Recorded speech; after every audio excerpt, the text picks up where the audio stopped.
पाकिस्तान के खिलाफ बहुत सारे महाज खुले, कुछ हमने खुद खोले और काफी सारे हमारे खिलाफ खोले गए। आज का महाज हिंदुस्तान के नाम। हिंदुस्तान खबरों में इसलिए है क्योंकि पिछले हफ्ते का जो जाफर एक्सप्रेस पे अटैक हुआ है, वो उसका एविडेंटली मास्टरमाइंड बकौल पाकिस्तान फौज के हिंदुस्तान में था, उसके हैंडलर्स अफगानिस्तान में थे।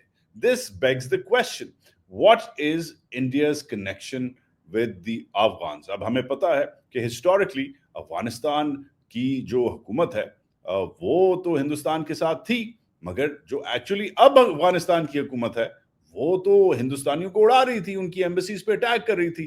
तालिबान ने तो दबा के हिंदुस्तानियों को मारा है जब अमेरिका उधर था और अशरफ गनी और कारजाई की हुकूमत थी। तो सवाल बनता है कि अब तालिबान की और हिंदुस्तान की क्यों दोस्ती हो रही है, और वाकई दोस्ती हो रही है। इन 2022 the Indian sent a tactical team to Kabul. ये अजीब सी बात थी. This was the first time ये ingress हुई. Then back in 2024 the Afghans requested कि एक graduate student है जो दिल्ली में ही पढ़ता है who should become the envoy. And then of course very importantly Vikram Misri, the Indian foreign minister, rather foreign secretary, the number 2 man in the Indian foreign ministry, met the Afghan foreign minister Muttaqi. So in all of this, while the Indians and the Afghans are getting closer, सवाल बनता है, how close are they getting? कितने करीब हो रहे हैं? Close enough to do what the Pakistani military claims they're doing? Or is it a little more complicated? As usual, जो सच है वो थोड़ा सा sophisticated है. फौज simply कहती है कि हाँ, हैंडलर अफगानिस्तान में है, मास्टरमाइंड इंडिया में है, इसलिए हमारे लोग बलूचिस्तान में मर रहे हैं. नहीं, things are a little more complicated. कितनी complicated हैं? ये आज अफगानिस्तान और हिंदुस्तान की जो नई दोस्ती है, इसका हम भांडा फोड़ते हैं। मेरी यूनिवर्सिटी के ज़माने के कॉलीग जो फिर यूएस इंटेलिजेंस में जिन्होंने काम किया और फिर रैंड कॉर्पोरेशन जो ज़बरदस्त थिंक टैंक है उसमें सीनियर डिफेंस एनालिस्ट हैं, डेरिक ग्रोसमैन कैलिफोर्निया में होते हैं, उनसे मैंने बात की। उन्होंने हाल ही में एक ज़बरदस्त आर्टिकल लिखा मेरे पुराने अखबार निके एशिया में। इस आर्टिकल ने बेसिकली ब्रेक डाउन किया कि 2022 से इंडियंस ने जो दोस्ती शुरू की है वो अब किस हद तक अफगानियों के साथ हो गई है। मगर मैंने भी डायरेक्ट को चैलेंज किया, जो मैं बड़े सालों से करता आ रहा हूं, कि क्या उनके आर्टिकल में चीजें मिसिंग थी, और वो हिंदुस्तानी जो एक जमाने में तालिबान के खिलाफ फंडिंग करते थे अफगानी नेशनल गवर्नमेंट की, अफगानी नेशनल फौज की, बिल्डिंगें बनाते थे, रोडें बनाते थे, बसें देते थे, पार्लियामेंट बिल्डिंग बनाते थे, आज उन्हीं तालिबान से बात कर रहे हैं जिन्होंने उनको मारा हुआ है। क्यों? जस्ट बिकॉज ऑफ पाकिस्तान और चाइना और अदर रीजंस टू। ये है आज का महाज। शेयर, लाइक, सब्सक्राइब, कमेंट, और अब मेरा इंटरव्यू डेरिक ग्रोसमैन के साथ जरूर देखें। Take care. Okay, so let's pivot to California, where I'm joined by my colleague Derek Grossman. Derek's a defense analyst at the Rand Corporation. He is, of course, an adjunct at USC, but that's the wrong school. He's really his claim to fame is that he was at the University of Michigan just around the same time as me, just on the other side of campus. And of course, he's been an intelligence official at the Pentagon. He joins me from California. Derek, welcome to the show. Thanks. Great to be with you, Waj. Yeah, and go blue. And go blue. Okay, so this is an interesting turn, this story. It triggered so many thoughts and ideas and memories of that region, Afghanistan, Pakistan, India.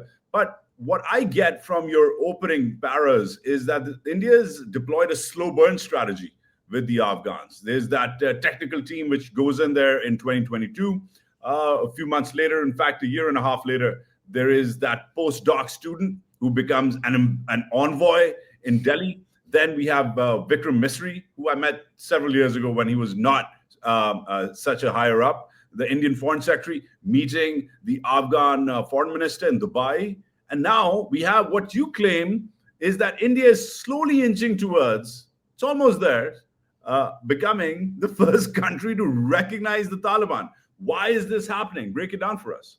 Thanks. Yeah, no. So I think all of that is correct. Perhaps I would maybe have a quibble of a disagreement about whether they're going to become the first country to diplomatically recognize the Taliban-led Afghanistan. And I say that because, I mean, what we have seen from India over these last few years is really just a very cautious and incremental and frankly quiet strategy to engage with the Taliban. And I'd also add that there are other countries, namely China and Pakistan, or Pakistan and China is perhaps the better ordering, who would recognize the Taliban before India. They have much closer relationships with the Taliban. And China, for what it's worth, they have a Taliban representative in Beijing who they have referred to as the unofficial envoy for Afghanistan.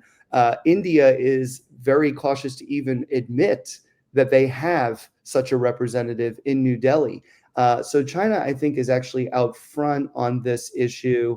And if we do see a country recognize the Taliban diplomatically, it's probably not going to be India first, but perhaps China or Pakistan first. But that said, they've come a long way in engaging with a regime in Afghanistan that, doesn't seem like they would have much in common with or want to engage with. And I'm sure we can get into that more. Yeah, this is shocking, though. I mean, the Taliban have attacked the Indian embassy once upon a time in Afghanistan. And now you're saying they're inching closer. And of course, I get the China angle, as you've laid out. They have to compete with China. They can't be outgunned by China, or China's already a few steps ahead of the Indians on the ground. As you say, they have the inside track more than the Indians. They've got more presence, more engineers, more personnel, more diplomatic ingress. But Derek, the real issue with India and the Afghans has been Pakistan, has been terrorism, has been people like the Haqqani network. Where is all of that happening? And you also mentioned in your piece that the Jaish-e-Mohammed, a Kashmiri insurgent group operating inside Indian-administered, Indian-occupied Kashmir, and the Lashkar-e-Taiba, another one of those groups, which have had these R&R and training camps in Afghanistan, not from recently, from years ago, decades-long pipeline exists between southern Afghanistan and central Kashmir. You're saying that pipeline is shifting now because of the Indian ingress in Afghanistan. Break that down for us. Well, I think we need to get some better fidelity of what's happening on the ground, right? When the U.S. military withdrew from Afghanistan in August of 2021, we were seeing reports that Afghanistan, now the Taliban run Afghanistan, was kind of welcoming Lashkar-e-Taiba and Jaish-e-Mohammed to remain in Afghanistan and to train there and to do all kinds of things that, of course, India would not want them doing. But in more recently, I think the picture is less clear about whether the Taliban still has that stance. I mean, in all likelihood, they do, but we don't have confirmation of that. And also, I think I point out in the piece that Pakistan's relationship continues to deteriorate with Afghanistan, it's possible that Pakistan has decided to, tell any of its proxy networks to come back to Pakistan, to not operate in Afghanistan any longer. And that, I think, would be particularly the case with Jaish-e-Mohammed. I haven't seen much on LET on that count, but think about it from India's perspective for a moment, right? India welcomes the idea of the Taliban not allowing these two groups in particular to operate in Afghanistan. And if they can try to encourage that through engagement of the Taliban, then it's a worthwhile venture. But what I try to point out in the piece is that it's unclear whether that is actually yielding fruit at this particular time. Doesn't mean they shouldn't do it, right? Because the opposite, the alternative, would be to turn a blind eye to the Taliban, and then the Taliban has no incentive whatsoever vis-a-vis India to shut down these groups or mitigate their activities in the country. So that begs the question, what are the Indians and the Afghans? What's common ground here? Because if you are in Pakistani intelligence or the Pakistani military, the answer is very simple. The Indians think that it's payback time for what the Pakistanis have done to India in Kashmir. The Indians seem to think that, the Pakistanis seem to think that the Indians and the Afghans are coordinating. For example, in Balochistan last week, real high-profile attack. This train, the Jaffa Express, taken over 400 hostages, around estimated 50 to 100 casualties, not all of them clear. You follow that story. And 24 hours after that op, the Pakistanis were like, the handlers were in Afghanistan, the mastermind is in India. So is there any proof or is there any logic that the Indians and the Afghans might be working together against Pakistan right now? Or is this just just the Pakistanis being the Pakistanis? Yeah. So I haven't seen credible evidence that India is covertly supporting, the Baluchistan Liberation Army. But that doesn't mean that, again, covertly they aren't doing that. They could be. I think that it's certainly within their interests to cause mischief for Pakistan as this dispute between India and Pakistan over Kashmir continues. And so, from a strategic point of view, that makes sense. But from a tactical point of view, so, really like what's happening day to day on the ground, I don't see that evidence, right?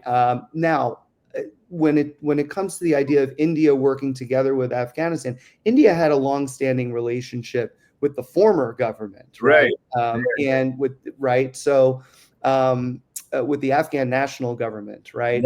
And the collapse of that government and the resurgence of the Taliban, the reconquest of Afghanistan by the Taliban, I think was a strategic calamity for India. And so India is actually trying to pick up the pieces now and thinking a bit more creatively about how to maybe deal incrementally with the Taliban to secure its interests. As I point out in the piece, I mean, this is really contrary to what India says is their values, to have an open democratic society, to value human rights, things like that. But we've also seen India on the world stage do things that I think are much more realpolitik in style, right? For example, never really condemning Russia's invasion of Ukraine, right? And continuing to say that they support having a strong relationship with Russia, giving Putin the same bear hug that, that Modi gave to Biden and gave to Trump, right?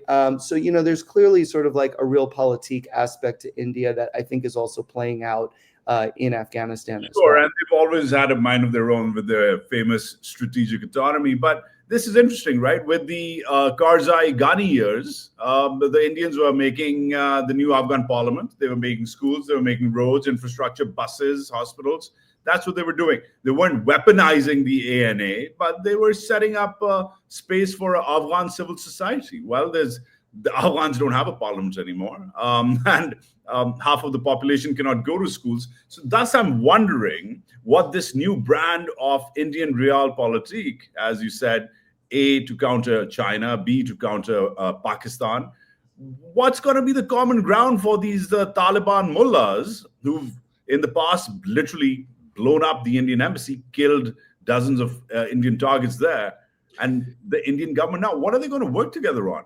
Well, I think regrettably, right, what India is, if India continues those types of infrastructure and development projects in Afghanistan, which is likely to be the case. I mean, the Taliban have referred to India as a regional power, as an economic partner, right? I think they're going to wind up empowering the Taliban, right? And the Taliban will then be able to commit more human rights violations against its own people. But again, keep in mind this realpolitik approach. So India is essentially doing that, right? But in order to get from the Taliban the commitment to keeping LET and JEM in check, and also not allowing China and Pakistan to have more influence in Afghanistan than India has. Now, I think that second part is really going to be very difficult to achieve. I mean, and the first one as well, but maybe a little bit less so if the Taliban is promised, treasures from India, right? I mean, that's what this comes down to. All right, so hunting with the hounds and running with the hares. That's the Indian Foreign Office right now. Derek Grossman from California. Thanks, man. Really appreciate your input, and we must do this again. You're one of the better watchers of this space out there, and I'm glad we're back in touch. Thanks, mate. Likewise. Yeah. Stay in touch.